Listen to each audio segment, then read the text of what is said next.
Ghana is a country in West Africa. It sits on the Gulf of Guinea, with the Atlantic Ocean washing its southern shores. To the west is Ivory Coast, Togo is on the east, and Burkina Faso lies to the north. Ghana covers an area of 238,535 square kilometers, which is about the size of the United Kingdom. The land is diverse, with coastal plains in the south, a forest belt in the middle, and savanna grasslands covering the north. The Volta River system is a key feature, including Lake Volta, one of the world's largest artificial lakes. Ghana's climate is tropical, hot and humid, especially in the south. Ghana's population is over 30 million. Accra is the capital and largest city, while other major cities include Kumasi, Tamale, and Sekondi Takoradi. Each region has its own character. The coastal areas are bustling with ports and fishing, the forest belt is rich in minerals and crops, and the northern savanna is known for its wildlife and traditional culture. Ghana's location makes it a gateway to West Africa, connecting sea routes to inland countries. This position has shaped its history and economy. Today, Ghana plays a key role in regional trade and is also a hub for diplomacy and culture in West Africa. Its stable government and growing economy attract investors and tourists alike. Ghana's history is long and complex. Ancient kingdoms flourished here for centuries, with the most famous being the Ghana Empire, which gave the modern country its name. The empire was known for its gold trade, linking North Africa to sub-Saharan Africa, making it wealthy and powerful. European contact began in the 15th century, with the Portuguese being the first to arrive. They built forts along the coast, and soon other European powers followed, competing for trade and influence. The region became known as the Gold Coast, but sadly it also became a center for the slave trade, with many Africans forcibly taken to the Americas. In the 19th century, Britain took control of the Gold Coast, making it a British colony. But Ghanaians never stopped resisting colonial rule. In the 20th century, the push for independence grew stronger, with leaders like Kwame Nkrumah emerging to lead the fight for freedom. On March 6, 1957, Ghana became independent, the first sub-Saharan African country to do so. Kwame Nkrumah became Ghana's first president, a visionary leader who dreamed of a united Africa. Under his rule, Ghana made great strides. But there were also challenges. In 1966, Nkrumah was overthrown in a coup, beginning a period of political instability that lasted for several decades.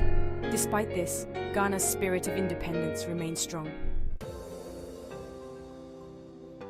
Ghana's journey to democracy was not easy. After independence, the country faced many challenges, including several military coups and common political instability. But in 1992, things changed. Ghana adopted a new constitution, marking the beginning of the Fourth Republic. Since then, Ghana has held regular elections, with power changing hands peacefully several times. This is rare in Africa and has earned Ghana a reputation for stability. Ghana's political system is a presidential democracy. The president is both head of state and head of government, while a parliament makes laws and checks the power of the executive. Political parties compete freely, with the two main parties being the New Patriotic Party, NPP, and the National Democratic Congress, NDC. Ghana's democracy is not perfect. There are still challenges, such as corruption and some regions feeling left out of development. But overall, Ghana's political stability is a source of pride. It has helped attract foreign investment and made Ghana a respected voice in African affairs. The country often plays a role in mediating conflicts in the region. Section 4. Economic Growth and Natural Resources. Ghana's economy has grown steadily in recent years. It is one of the fastest growing economies in Africa. This growth is driven by several factors. Natural resources play a big role. Ghana is rich in gold, cocoa, and oil. These are its main exports. The country is the second largest cocoa producer in the world. Agriculture is also important. It employs about half of the workforce. Crops include cocoa, cassava, and yams. The service sector is growing too. It now accounts for about half of GDP. Tourism, banking, and telecommunications are key areas. Ghana is also investing in technology and innovation. In 2007, Ghana discovered oil offshore. This boosted the economy further, but it also brought challenges. The government is working to manage oil wealth wisely. It wants to avoid the resource curse that has affected other countries. Ghana is also developing other industries. It wants to reduce dependence on raw materials. Despite growth, challenges remain. Poverty is still widespread, especially in rural areas. Income inequality is a concern. Infrastructure needs improvement. Power shortages have been a problem. But the government is working on these issues. It has plans to diversify the economy. It is also investing in education and skills training. These efforts aim to create more jobs and spread wealth more evenly. Section 5. Cultural tapestry, diversity, and traditions. Ghana is a land of many cultures. There are over 100 ethnic groups. Each has its own language and traditions. The largest groups are the Akan, Moldagbani, Yui, and Gadangme. This diversity is a source of strength. It makes Ghana's culture rich and vibrant. Language reflects this diversity. English is the official language, but many local languages are widely spoken. TWI, Yu, and Ga are common in different regions. Many Ghanaians speak several languages. This helps bind the country together. It also makes Ghana a hub for language learning in West Africa. Religion is an important part of Ghanaian life. Christianity is the largest faith. Islam is also widely practiced. Traditional African religions still have many followers. What's remarkable is the harmony between these faiths. Religious tolerance is a hallmark of Ghanaian society. Different faiths often celebrate together.